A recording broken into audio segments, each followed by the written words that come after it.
dari kelompok 5 kali ini akan melakukan kegiatan praktikum 4, yaitu tentang ekosistem darat. Sebelumnya kami akan memperkenalkan diri. Saya Naila, sebelah saya ada Eka, dan saya Buda. Halo, saya dari kelompok 5.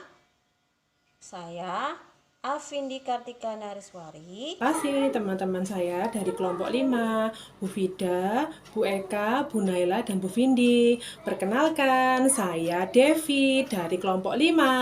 Halo.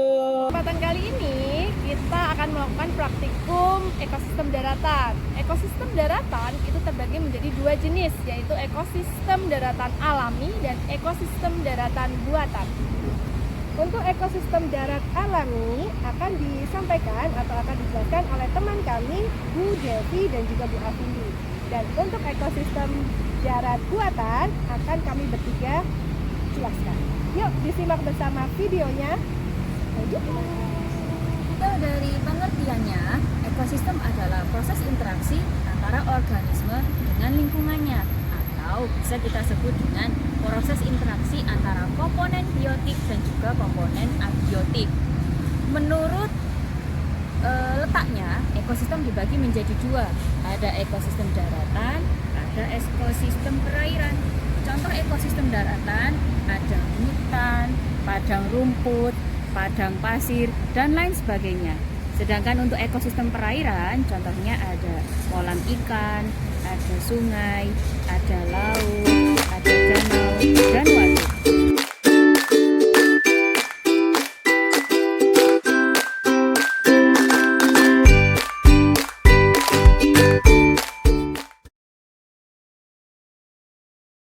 Ditinjau dari segi terbentuknya ekosistem, ekosistem terbagi menjadi dua.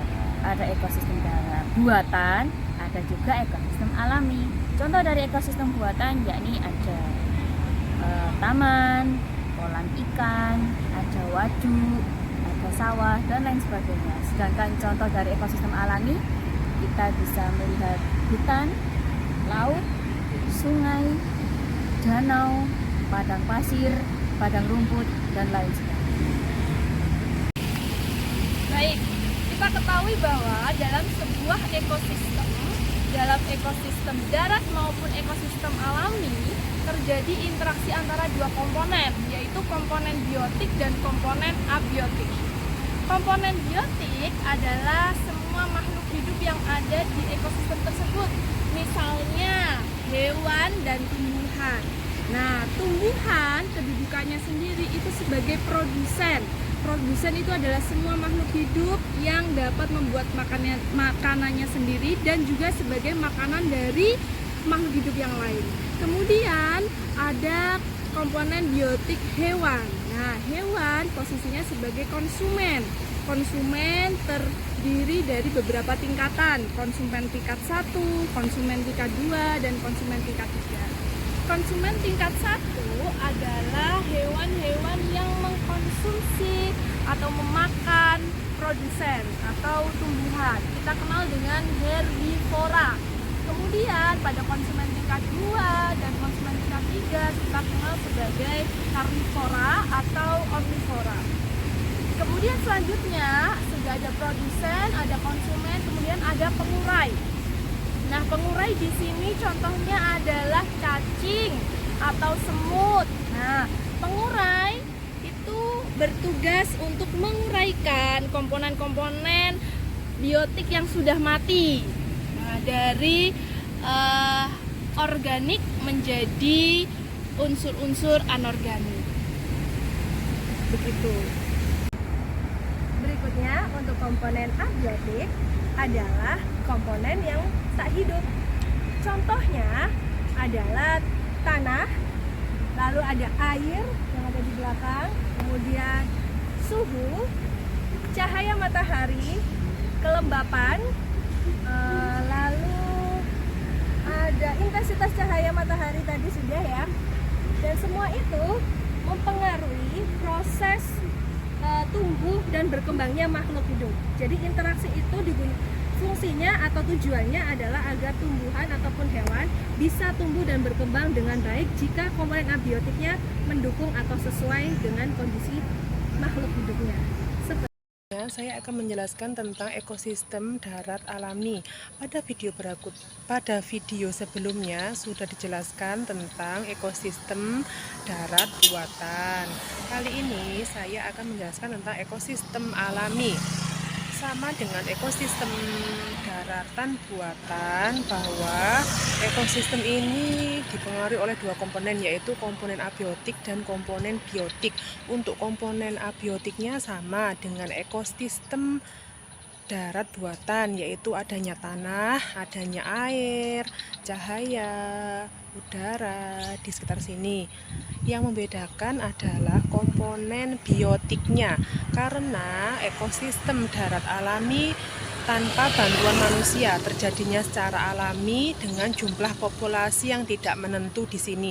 Ada berbagai macam populasi yang tidak bisa ditentukan oleh manusia. Ini adalah salah satu contoh ekosistem darat alami, yaitu rawa-rawa. Di sini sinar mataharinya sangat dapat ya. Lalu untuk udara di sini cenderung sejuk. Untuk air di sini warnanya cenderung hitam kepekatan. Terdengar suara kodok di rawa-rawa ini.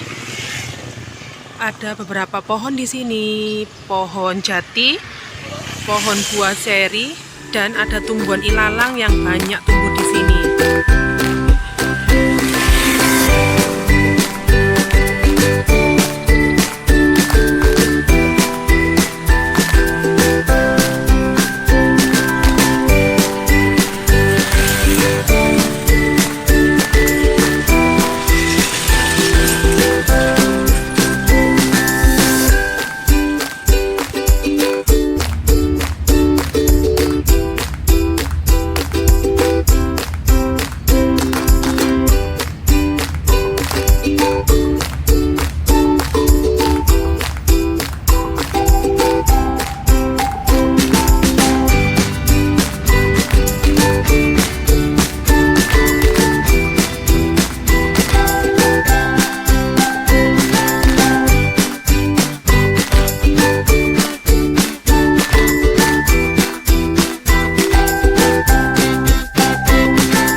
Di sini saya melakukan praktikum IPA SD tentang ekosistem alami.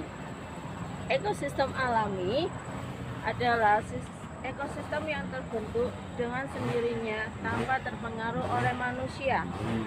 Inilah contoh ekosistem alam hutan. Ekosistem hutan adalah suatu sistem ekologi yang biasanya mendiami wilayah luas tertentu dengan di dalamnya terdapat pepohonan tinggi serta hewan yang beraneka ragam. Ekosistem alami adalah suatu hubungan ketergantungan antara makhluk hidup dengan lingkungan sekitarnya. Kalau ekosistem darat alami, yaitu hubungannya ini terjadi secara alami atau tanpa bantuan manusia. Jumlah populasinya tidak bisa ditentukan.